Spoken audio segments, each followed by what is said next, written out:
সালামু আলাইকুম। আমরা এ পর্যায়ে ফৌজদারি কার্যবিধান পড়বো, খেয়াল করি সবাই। যেহেতু আমরা একটা প্রফেশনে আছি, সো আমি মনে করি প্রত্যেকে একটু ধৈর্যশীল হওয়াটা এটা একটা গুণের মধ্যে পড়ে। আমরা একটু ঠান্ডা মাথায় কাজ করব, প্রত্যেকটা কাজ, পড়াশোনা হোক আর যাই হোক, ঠিক আছে? তাহলে আমরা দেখি, আমরা ফৌজদারি কার্যবিধান পড়তেছিলাম, যা গত ক্লাসে পড়েছিলাম দ্বিতীয় অধ্যায় শুধুমাত্র 6 এবং 9 এই দুইটা ধারা পড়েছিলাম। আজকে আমরা দ্বিতীয় অধ্যায়, দ্যাট মিনস আদালতের শ্রেণী বিভাগ এর 10 ধারা থেকে শুরু করব। গত ক্লাসে বলেছিলাম বিচারের জন্য যে ম্যাজিস্ট্রেট নিয়োজিত হয় বা নিয়োগ করা হয় তাকে বিচারিক ম্যাজিস্ট্রেট বলা হয়। আর কার্যের জন্য যে ম্যাজিস্ট্রেটকে নিযুক্ত করা হয় তাকে বলা হয় নির্বাহী ম্যাজিস্ট্রেট। তো আপনারা ইংরেজি বাংলা নিয়ে একটু গুলে ফেলছিলেন, শুধু একটু আজকের জন্য আবার একটু ক্লিয়ার হয়ে যান। এক্সিকিউটিভ ম্যাজিস্ট্রেট, দ্যাট মিনস নির্বাহী magistrate. Judicial magistrate, that means বিচারিক ম্যাজিস্ট্রেট। বুঝা গেল? তাহলে আমরা দায়রা আদালতে কোন ম্যাজিস্ট্রেট কাজ করেন বা কোন ম্যাজিস্ট্রেট নিযুক্ত হন? জেলা দায়রা জজ, যিনি বিচারিক ম্যাজিস্ট্রেট। আর অন্যান্য ক্ষেত্রে হচ্ছে নির্বাহী ম্যাজিস্ট্রেট। বিচারের জন্য, শুধুমাত্র বিচারের জন্য বিচারিক ম্যাজিস্ট্রেট, আর অন্যান্য ক্ষেত্রে নির্বাহী ম্যাজিস্ট্রেট। এখন প্রশ্ন হচ্ছে, আপনাদেরকে একটু অফ দ্য রেকর্ড একটা কথা বলে ফেলি রেকর্ডের মধ্যে। কারণ হচ্ছে আমি আজকে আমার একটা অনুষ্ঠান ছিল, আমি অনুষ্ঠান থেকে চলে আসছি, অনুষ্ঠানে যাই নাই। আমার বেশভূষা দেখে হয়তো অনেকে জানতে পারতেছেন। তো কথাটা বলার উদ্দেশ্য হচ্ছে এই, কেন রেকর্ড করতেছি। আমি যদি আপনাদের ক্লাসের জন্য আমার অনুষ্ঠান বাদ দিয়ে দিতে পারি, আপনারা একটা বছর আপনাদের সবকিছু বাদ দিয়ে আমার সাথে থাকবেন। দিস ইজ দ্য লেসন, বুঝতে পারছেন? এই জন্য আপনাদেরকে আমি এই কথাটা বলা ক্লাসের মধ্যে, কারণ এই কথা অনেকেই ক্লাসে নাই, তারা যেন কথাটা শুনতে পায়। So I am extremely sorry for that. যা বলতেছিলাম, আমরা গত ক্লাসে পড়েছিলাম 9 ধারা, যে দায়রা আদালত, যে দায়রা আদালতের প্রধান থাকবেন কে? জেলা দায়রা জজ, যাকে নিযুক্ত করেন কে? রাষ্ট্রপতি, সংবিধানের 133 অনুচ্ছেদ অনুযায়ী। আর এই জেলা দায়রা জজ নিযুক্ত হয় জুডিশিয়াল সার্ভিস থেকে। জুডিশিয়াল সার্ভিস থেকে। আচ্ছা, আমরা আজকে জানবো নির্বাহী ম্যাজিস্ট্রেট। গত ক্লাসে কিন্তু আপনাদেরকে একটু হিন্টস দিয়েছিলাম যে নির্বাহী ম্যাজিস্ট্রেট, আমরা দেখি যে নির্বাহী ম্যাজিস্ট্রেটটা নিযুক্ত হয় হচ্ছে সিভিল সার্ভিস প্রশাসন থেকে। সিভিল সার্ভিস প্রশাসন। এই নির্বাহী ম্যাজিস্ট্রেট কে নিযুক্ত করেন? সরকার। তাহলে পার্থক্যটা, আমরা যদি পার্থক্য আসে নির্বাহী ম্যাজিস্ট্রেট এবং জুডিশিয়াল বিচারিক ম্যাজিস্ট্রেটের মধ্যে, বিচারিক ম্যাজিস্ট্রেট নিযুক্ত করেন হচ্ছে রাষ্ট্রপতি, আর নির্বাহী ম্যাজিস্ট্রেট নিযুক্ত করেন সরকার। বিচারিক ম্যাজিস্ট্রেট নিযুক্ত হয় জুডিশিয়াল সার্ভিস থেকে, নির্বাহী ম্যাজিস্ট্রেট নিযুক্ত হয় বিসিএস প্রশাসন অথবা বাংলাদেশ সিভিল সার্ভিস থেকে। ক্লিয়ার? এখন আমরা দেখব এই যে নির্বাহী ম্যাজিস্ট্রেটের ক্ষেত্রে আমরা দেখি প্রত্যেক জেলায় এক বা একাধিক বা মহানগরী এলাকায় সরকার যে সকল উপযুক্ত মনে করেন তেমন নির্বাহী ম্যাজিস্ট্রেট নিযুক্ত করতে পারেন। এই সকল প্রকার নির্বাহী ম্যাজিস্ট্রেট থেকে একজনকে জেলা ম্যাজিস্ট্রেট হিসেবে নিযুক্ত করেন, একজনকে জেলা ম্যাজিস্ট্রেট হিসেবে নিযুক্ত করে থাকেন সরকার। সিভিল সার্ভিস প্রশাসন থেকে এই নির্বাহী ম্যাজিস্ট্রেটকে নিয়োগ দিয়ে থাকেন, সিভিল সার্ভিস প্রশাসন। আচ্ছা, তাহলে আমরা 10 ধারে পড়লাম কি? নির্বাহী ম্যাজিস্ট্রেট। নির্বাহী ম্যাজিস্ট্রেট কে নিয়োগ করেন? সরকার। কোন সার্ভিস থেকে? সিভিল সার্ভিস প্রশাসন থেকে নিযুক্ত করা হয়ে থাকে। আর জেলার মধ্যে কতজন থাকবে এটা কি কোনো সুনির্দিষ্ট আছে? সুনির্দিষ্ট নাই। সরকার এক বা একাধিক উপযুক্ত যতজন মনে করেন ততজনই নির্বাহী ম্যাজিস্ট্রেট সরকার নিযুক্ত করতে পারেন। আর এই নির্বাহী ম্যাজিস্ট্রেট থেকেই জেলা ম্যাজিস্ট্রেটকে নিয়োগ করা হয়ে থাকে। ক্লিয়ার? আচ্ছা, এখন আমরা যাব জুডিশিয়াল ম্যাজিস্ট্রেট। গত ক্লাসে আমরা দায়রা আদালত থেকে জুডিশিয়াল ম্যাজিস্ট্রেট আমরা জেনেছি, আজকে আর একটু ক্লিয়ার হয়ে যাব। যদি প্রশ্ন আসে দায়রা আদালত, সেক্ষেত্রে 9 ধারা। যদি প্রশ্ন আসে নির্বাহী ম্যাজিস্ট্রেট, সেক্ষেত্রে 10 ধারা আলোচনা করব। যদি প্রশ্ন আসে জুডিশিয়াল ম্যাজিস্ট্রেট, সেক্ষেত্রে 11 ধারা পর্যালোচনা করব। তো 11 ধারা আমরা কি দেখতে পাই? খেয়াল করি, এভরিবডি অ্যাটেনশন প্লিজ। আমি বারবার বলি যে দিনে একটা সময় মাথা একটু কাজ কম করে, আমি চাই না যে ক্লাসের মধ্যে আপনাদের মাথাটা কাজ কম করুক। আমার দিকে এভরিবডি অ্যাটেনশন প্লিজ। আমরা দেখব জুডিশিয়াল ম্যাজিস্ট্রেট ইতিমধ্যে জেনেছি, জুডিশিয়াল ম্যাজিস্ট্রেট নিয়োগ করেন রাষ্ট্রপতি সংবিধানের 133 অনুচ্ছেদ অনুযায়ী, সংবিধানের 133 অনুচ্ছেদ অনুযায়ী। তাহলে আমরা পার্থক্যটা, ডিফারেন্সটা আমরা জানলাম নির্বাহী ম্যাজিস্ট্রেট এবং জুডিশিয়াল ম্যাজিস্ট্রেটের মধ্যে। তাহলে আমরা দায়রা আদালত পেয়েছি 9 ধারায়, নির্বাহী ম্যাজিস্ট্রেট পেয়েছি 10 ধারায়, আর জুডিশিয়াল ম্যাজিস্ট্রেট পেয়েছি 11 ধারায়। এখন আমরা দেখব পুলিশের, আপনাদের একটু ক্লিয়ার হওয়া দরকার, আমি মনে করি, আমি নিজেও এই ভুলটা করতাম। পুলিশের এসপি থেকে তদূর্ধ্ব যারা আছেন তাদেরকে যদি ম্যাজিস্ট্রেসি পাওয়ার দেওয়া হয়, সেক্ষেত্রে তার নামকরণ কি? আমরা অনেকেই বিশেষ ম্যাজিস্ট্রেট বলে অভিহিত করে থাকি। ইটস টোটালি রং। এটার নাম হচ্ছে, খেয়াল করি আমরা, বিশেষ নির্বাহী ম্যাজিস্ট্রেট, বিশেষ নির্বাহী ম্যাজিস্ট্রেট। তাহলে আমরা দেখব পুলিশের এসপি মর্যাদা, পদমর্যাদার ঊর্ধ্বতন, এসপি হতে তদূর্ধ্ব, তাদেরকে কোন ক্ষেত্রে ম্যাজিস্ট্রেসি পাওয়ারটা দেওয়া হয়ে থাকে? আমরা দেখতে পাই 12 ধারার ক্লোজ রয়েছে 6টা। 12 ধারার ক্লোজ রয়েছে 6টা। প্রথম ক্লোজ হচ্ছে সহকারী পুলিশ সুপার হতে তদূর্ধ্ব, সহকারী পুলিশ সুপার হতে তদূর্ধ্ব তাকে যদি শান্তি শৃঙ্খলা রক্ষার্থে, অপরাধ দমনার্থে অথবা আসামিকে গ্রেফতার করত ম্যাজিস্ট্রেটের নিকট হাজির করার জন্য, আসামিকে গ্রেফতার করার জন্য, আসামিকে আটক করার জন্য, আসামিকে আটক করার জন্য যদি ম্যাজিস্ট্রেসি পাওয়ার দেওয়া হয়ে থাকে, সেক্ষেত্রে তার নামকরণ হবে বিশেষ নির্বাহী ম্যাজিস্ট্রেট। এখন কি কাজের জন্য নিযুক্ত হবে সেটা বলা আছে 12-1 ধারায়, আর তার নামকরণের কথা বলা আছে 12-2 ধারায়। তাহলে পুলিশের কাকে নিযুক্ত এই ক্ষমতাটা দেওয়া হয়ে থাকে? এসপি হতে তদূর্ধ্ব। কোন ক্ষেত্রে দেওয়া হয়, কি কি কারণে দেওয়া হয়ে থাকে? আসামি গ্রেফতার, পলায়ন, ম্যাজিস্ট্রেটের নিকট প্রেরণ, আইন শৃঙ্খলা রক্ষা, এই সকল ক্ষেত্রে কেবল এই পাওয়ারটা দেওয়া হয়ে থাকে। কত ধারায় দিয়ে থাকেন? 12-1। যদি দিয়ে থাকেন তাহলে তার নামকরণ কি হয়? বিশেষ নির্বাহী ম্যাজিস্ট্রেট। তাহলে যদি প্রশ্ন আসে যে এসপি পদমর্যাদার ঊর্ধ্বতন কর্মকর্তাকে ম্যাজিস্ট্রেসি ক্ষমতা যদি দেওয়া হয়ে থাকে, তাহলে তাকে নিম্নলিখিত কি নামে অবহিত করা হয়? বিশেষ ম্যাজিস্ট্রেট, বিশেষ নির্বাহী ম্যাজিস্ট্রেট, বিশেষ মেট্রোপলিটন ম্যাজিস্ট্রেট। কোনটা হবে? বিশেষ নির্বাহী ম্যাজিস্ট্রেট। আমরা বিশেষ ম্যাজিস্ট্রেট যেটা পড়তেছেন, এটা হচ্ছে ম্যাজিস্ট্রেটকে যদি বিশেষ কাজে নিযুক্ত করা হয়, সেক্ষেত্রে তাকে বিশেষ ম্যাজিস্ট্রেট বলা হয়ে থাকে, ম্যাজিস্ট্রেটকে বিশেষ কাজে নিযুক্ত হলে। আর মেট্রোপলিটন ম্যাজিস্ট্রেটকে বিশেষ কাজে নিযুক্ত করলে সেটাকে বলা হয় বিশেষ মেট্রোপলিটন ম্যাজিস্ট্রেট।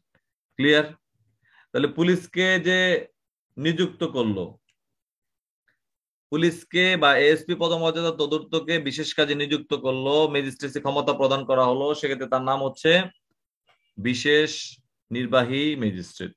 আর ম্যাজিস্ট্রেটকে যদি বিশেষ কাজে নিযুক্ত করা হয়, তাহলে তার নামকরণ হচ্ছে বিশেষ ম্যাজিস্ট্রেট। আর মেট্রোপলিটন ম্যাজিস্ট্রেটকে যদি বিশেষ কাজে নিযুক্ত করা হয়, বিশেষ মেট্রোপলিটন ম্যাজিস্ট্রেট। ক্লিয়ার? তাহলে আমাদের মূলত বিবেচ্য বিষয় হচ্ছে পুলিশের এসপি পদমর্যাদা তদূর্ধ্বকে যদি ম্যাজিস্ট্রেসি ওয়ার্ক দেওয়া হয়, ম্যাজিস্ট্রেসি ক্ষমতা দেওয়া হয়, সেক্ষেত্রে তার নামকরণ কি হয়? বিশেষ নির্বাহী ম্যাজিস্ট্রেট। কত ধারায়? 12-2 বা 12 ধারা, এতটুকু ইয়ে করবেন। তবে আপনারা ক্লিয়ারলি জানবেন 12-2 ধারা অনুযায়ী নামকরণ আর ক্ষমতা প্রদান করা হয়ে থাকে 12-1 ধারায়। তাহলে আমরা 10 ধারায় কি পেলাম? নির্বাহী ম্যাজিস্ট্রেট। 11 ধারায় পেলাম জুডিশিয়াল ম্যাজিস্ট্রেট। আর 12 ধারায় আমরা পড়লাম হচ্ছে বিশেষ নির্বাহী ম্যাজিস্ট্রেট। কাকে বলা হয়ে থাকে?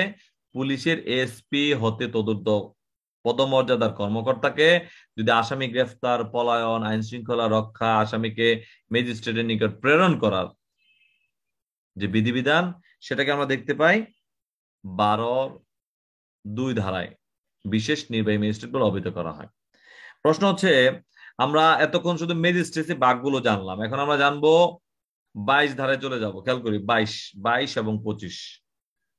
22 ধারা আমরা দেখি মফস্বলের জন্য জাস্টিসেস অব দ্য পিস। যদিও এই প্রথাটা অনেকটা বিলুপ্তি প্রায়, তথাপি একটু জেনে রাখা দরকার। মফস্বলের জন্য justice of the piece. Justices of the piece কি? বিচারের জন্য বা বিচারপতি যেটাকে আমরা বুঝি, সেই জন্য যাকে নিযুক্ত করা হয় সুনির্দিষ্ট এলাকায়। আমরা দেখব এই বিশেষ ক্ষেত্রে সরকার বাংলাদেশি যিনি বংশোদ্ভূত বাংলাদেশি নাগরিক নহেন এমন কোন ব্যক্তিকে নয়, বাংলাদেশি নাগরিক এমন ব্যক্তিকে সরকার সুনির্দিষ্ট এলাকার জন্য গেজেট প্রকাশের মাধ্যমে জাস্টিসেস অব দ্য পিস হিসাবে নিযুক্ত করতে পারেন। তাহলে আমরা কি দেখতে পেলাম? 22 ধারা অনুযায়ী মফস্বলের জন্য জাস্টিসেস অব দ্য পিস, মফস্বলের জন্য জাস্টিসেস অব দ্য পিস আমরা দেখি সরকার নিযুক্ত করেন বাংলাদেশি নাগরিক এমন ব্যক্তিকে মফস্বলের জন্য জাস্টিসেস অব দ্য পিস হিসাবে নিযুক্ত করে থাকেন। এখন আমরা 25 ধারায় পড়বো পদাধিকার বলে জাস্টিসেস অব দ্য পিস। পদাধিকার বলে জাস্টিস অব দ্য পিস বলতে বোঝানো হয়েছে, আপনারা খেয়াল করবেন, ঢাকা রেঞ্জের জন্য আমাদের একজন আলাদা ডিআইজি মহোদয় রয়েছে, পাশাপাশি অন্যান্য রেঞ্জের জন্য ডিআইজি মহোদয় রয়েছে। তবে তাদেরকে আবার টেক কেয়ার করার জন্য পুলিশ হেডকোয়ার্টার্সে একজন ডিআইজি প্রশাসন আছে, সরি এই অপারেশন আছে, আপনারা জানেন কিনা? তাহলে বলতে বোঝানো হচ্ছে এমন যে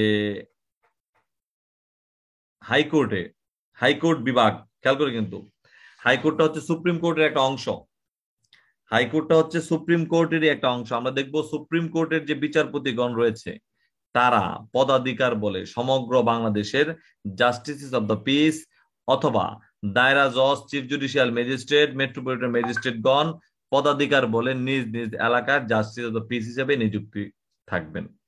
তো প্রশ্ন হচ্ছে 22 ধারায় যে মফস্বলের জন্য জাস্টিস অব দ্য পিসটা পড়লাম, এটা বিলুপ্তি প্রায় এই জন্য বলা যে পদাধিকার বলে জাস্টিস অব দ্য পিস নিযুক্ত করার পর বা তাদেরকে বলবৎ রাখার কালীন ওই বিষয়টা এতটা কার্যকরী নয়। তবে জেনে রাখলাম কি, অবশ্যই মফস্বলের জন্য জাস্টিস অব দ্য পিস নিযুক্ত করতে হলে বাংলাদেশি নাগরিক হইতে হবে।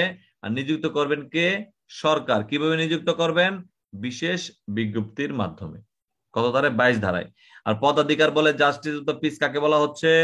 সুপ্রিম কোর্টের বিচারপতিগণ তার সুনির্দিষ্ট এলাকায়, সুপ্রিম কোর্টে যারা বিচারপতি আছেন তাদেরকেও কিন্তু ঢাকা, চিটাগং, রাজশাহী এরকম সুনির্দিষ্ট এলাকার জন্য ভাগ ভাগ করা।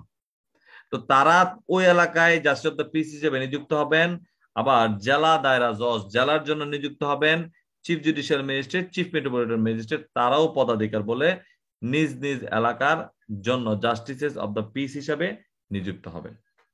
কত ধারায়? 25 ধারায়।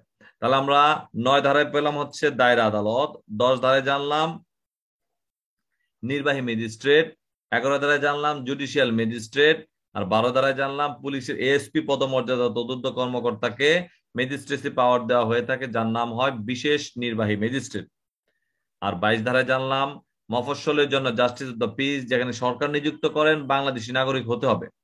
আর 25 ধারায় পদাধিকার বলে জাস্টিস অব দ্য পিস, এই পদাধিকার বলে জাস্টিস অব দ্য পিস নিযুক্ত হয় কে? সুপ্রিম কোর্টের বিচারপতিগণ অথবা জেলার ক্ষেত্রে জেলা দায়রা জজ, চিফ জুডিশিয়াল ম্যাজিস্ট্রেট, মেট্রোপলিটন ম্যাজিস্ট্রেটগণ। এখন আমরা একটু সামনে আগাবো, আরেকটা ধারা যাব, একটু কষ্ট মনে নিবেন না, আপনাদেরকে একটু পড়তে তো হবে কষ্ট হলেও। আমরা দেখবো 31 নতুন অধ্যায়ে যাব, তৃতীয় অধ্যায় আদালতের ক্ষমতা। তৃতীয় অধ্যায় কি? আদালতের ক্ষমতা। আমরা খেয়াল করি আদালত কি কি ক্ষমতা প্রয়োগ করতে পারেন। আমরা দেখবো আদালতের ক্ষমতা হচ্ছে 28 থেকে 41 ধারা। আদালতের ক্ষমতা 28 থেকে 41 ধারা পর্যন্ত আদালতের ক্ষমতার কথা বলা আছে। তাহলে আমরা তৃতীয় অধ্যায় বলতে কি বুঝি? আদালতের ক্ষমতা, এই অধ্যায়ের ব্যাপ্তি কতটুকু? 28 থেকে 41 ধারা পর্যন্ত। আমরা প্রথমে জানবো 31 ধারা। সবগুলো ধারা তো আমরা পড়তেছি না, যতটুকু না হলেই নয় ততটুকু বিষয় আমাদের আলোচনার বিষয়। আমরা 31 ধারা দেখবো হাইকোর্ট বিভাগ এবং দায়রা জজ যে সকল দণ্ড দিতে পারেন। একদম স্পেসিফিকলি আমরা জানবো হাইকোর্ট বিভাগ আইনে অনুমোদিত যে কোনো প্রকার দণ্ড দিতে ক্ষমতাবান। হাইকোর্ট বিভাগ আইনে অনুমোদিত যে কোনো প্রকার দণ্ড দিতে ক্ষমতাবান। কত ধারা অনুযায়ী? আমরা দেখি 31-1। 31-1 ধারা অনুযায়ী প্রশ্ন যদি আসে হাইকোর্ট বিভাগ কি দণ্ড দিতে ক্ষমতাবান, আমরা দেখবো হাইকোর্ট বিভাগ আইনে অনুমোদিত যে কোনো প্রকার দণ্ড দিতে ক্ষমতাবান। দেন আমরা দেখি 31-2 ধারায় দায়রা জজ, অতিরিক্ত দায়রা জজ কি দণ্ড দিতে পারে। দায়রা জজ, অতিরিক্ত দায়রা জজ মৃত্যুদণ্ড ব্যতীত অন্য যে কোনো প্রকার দণ্ড দিতে ক্ষমতাবান, তবে মৃত্যুদণ্ড প্রদান করলে হাইকোর্টের অনুমোদন লাগবে। তাহলে মৃত্যুদণ্ড ব্যতীত সকল প্রকার দণ্ড দিতে ক্ষমতাবান কে কে? দায়রা জজ, অতিরিক্ত দায়রা জজ। তবে যদি দিয়ে থাকেন সেক্ষেত্রে সেই মৃত্যুদণ্ড যদি দিয়ে থাকেন অবশ্যই হাইকোর্ট বিভাগের অনুমোদন লাগবে। তাহলে হাইকোর্ট বিভাগ যে কোনো প্রকার দণ্ড দিতে ক্ষমতাবান 31-1। দায়রা জজ এবং অতিরিক্ত দায়রা জজ মৃত্যুদণ্ড ব্যতীত অন্য যে কোনো প্রকার দণ্ড দিতে ক্ষমতাবান, তবে মৃত্যুদণ্ড দিলেও হাইকোর্টের অনুমোদন লাগবে কার্যকরের জন্য। দেন আমরা দেখতে পাই যুগ্ম দায়রা জজ মৃত্যুদণ্ড অথবা 10 বছর কারাদণ্ড, 10 বছরের অধিক যদি হয় এমন কোন কারাদণ্ড তিনি দিতে পারবেন না, মৃত্যুদণ্ড দিতে পারবেন না। 10 বছরের নিচে সকল প্রকার কারাদণ্ড দিতে পারেন যুগ্ম দায়রা জজ। তাহলে আমরা কি দেখতে পেলাম? প্রথমে জেনেছি হাইকোর্ট বিভাগ সকল প্রকার দণ্ড দিতে ক্ষমতাবান। দেন আমরা জেনেছি হাইকোর্ট বিভাগ সকল প্রকার দণ্ড দিতে ক্ষমতাবান 31-1। দায়রা জজ, অতিরিক্ত দায়রা জজ মৃত্যুদণ্ড ব্যতীত সকল প্রকার দণ্ড দিতে ক্ষমতাবান 31-2।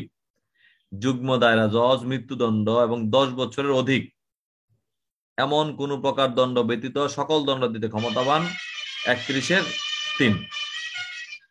তাহলে এই হচ্ছে আমাদের আজকের পড়া। খেয়াল করি সবাই। তাহলে সর্বোপরি আমরা দেখতে পেলাম 9 ধারায় দায়রা আদালত, 10 ধারা আমরা দেখতে পেলাম কি নির্বাহী ম্যাজিস্ট্রেট, 11 ধারায় জুডিশিয়াল ম্যাজিস্ট্রেট, দেন 12 ধারায় হচ্ছে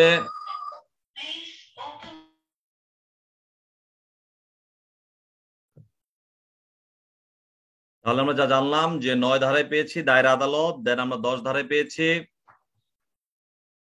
নির্বাহী ম্যাজিস্ট্রেট এবং 11 ধারায় জুডিশিয়াল ম্যাজিস্ট্রেট, আর 12 ধারায় আমরা জানতে পারলাম যে এসপি পদমর্যাদা তদুর্ধ্বকে ম্যাজিস্ট্রেসি ক্ষমতা দেওয়া হয়ে থাকে, যার নামকরণ হচ্ছে বিশেষ নির্বাহী ম্যাজিস্ট্রেট। সর্বোপরি আমরা 22 ধারায় জেনেছি যে মফস্বলের জন্য জাস্টিস অব দ্য পিস, যেক্ষেত্রে সরকার নিযুক্ত করে থাকেন বাংলাদেশি নাগরিককে গেজেট বিজ্ঞপ্তির মাধ্যমে। আর লাস্ট অফ অল আমরা দেখি 25 ধারায় পদাধিকার বলে জাস্টিস অব দ্য পিস। এই পদাধিকার বলে জাস্টিস অব দ্য পিস আমরা দেখতে পাই নিযুক্ত হয়ে থাকেন সুপ্রিম কোর্টের বিচারপতিগণ। সুপ্রিম কোর্টের বিচারপতিগণ, যেক্ষেত্রে জেলা দায়রা জজ এবং অন্যান্যরাও, জেলা দায়রা জজ সহ অন্যান্যরাও এই দায়িত্বে থেকে থাকেন। সর্বোপরি আমরা 3য় অধ্যায়ে জেনেছি আদালতের ক্ষমতা সমূহ। 3য় অধ্যায়ের ব্যাপ্তি কতটুকু জানলাম? 28 থেকে 41 ধারা পর্যন্ত। 28 থেকে 41 ধারা পর্যন্ত। তাহলে এই 3য় অধ্যায়ের মধ্যে আমরা দেখতে পেলাম হাইকোর্ট বিভাগ কি দণ্ড দিতে পারেন, দায়রা জজ কি কি দণ্ড দিতে পারেন। হাইকোর্ট বিভাগ দণ্ড দিতে পারেন আমরা দেখি আইনে অনুমোদিত সকল প্রকার দণ্ড দিতে ক্ষমতাবান হাইকোর্ট বিভাগ। পাশাপাশি দায়রা জজ এবং অতিরিক্ত দায়রা জজ যিনি মৃত্যুদণ্ড ব্যতীত সকল দণ্ড দিতে ক্ষমতাবান, তবে মৃত্যুদণ্ড যদি দিয়ে থাকেন সেক্ষেত্রে হাইকোর্ট বিভাগের অনুমোদন প্রয়োজন। কত ধারায়? 32-2। আর সর্বোপরি 32-3 আমরা দেখতে পেলাম, 31-3 আমরা দেখতে পেলাম যুগ্ম দায়রা জজ মৃত্যুদণ্ড এবং 10 বছরের অধিক দণ্ড ব্যতীত সকল প্রকার দণ্ড দিতে ক্ষমতাবান। সহজ ভাষা যদি আমরা জানি, মৃত্যুদণ্ড দিতে পারবে না, 10 বছরের অধিক কোনো দণ্ড দিতে পারবে না, 10 বছরের নিচে যে দণ্ড সেটাই কেবল যুগ্ম দায়রা জজ দিতে ক্ষমতাবান 31-3 ধারায়। তাহলে এই হচ্ছে আমাদের 31 ধারায়। আবার একটু খেয়াল করেন, হাইকোর্ট বিভাগ এবং দায়রা জজ কি কি দণ্ড দিতে পারেন? 31-1 হচ্ছে হাইকোর্ট বিভাগ সকল দণ্ড দিতে পারেন। 31-2 দায়রা জজ এবং অতিরিক্ত দায়রা জজ মৃত্যুদণ্ড ব্যতীত অন্য যে কোনো প্রকার দণ্ড দিতে ক্ষমতাবান। সর্বোপরি 31-3 ধারা আমরা জানলাম যুগ্ম দায়রা জজ মৃত্যুদণ্ড অথবা 10 বছরের কারাদণ্ড, 10 বছরের অধিক কারাদণ্ড ব্যতীত অন্য যে কোনো প্রকার দণ্ড দিতে ক্ষমতাবান, অর্থাৎ 10 বছরের নিচে দণ্ড দিতে পারেন যুগ্ম দায়রা জজ 31-3 ধারা অনুযায়ী। ধন্যবাদ সবাইকে। আমরা এখন প্রশ্নোত্তর পর্বে যাবো। আসসালামু আলাইকুম।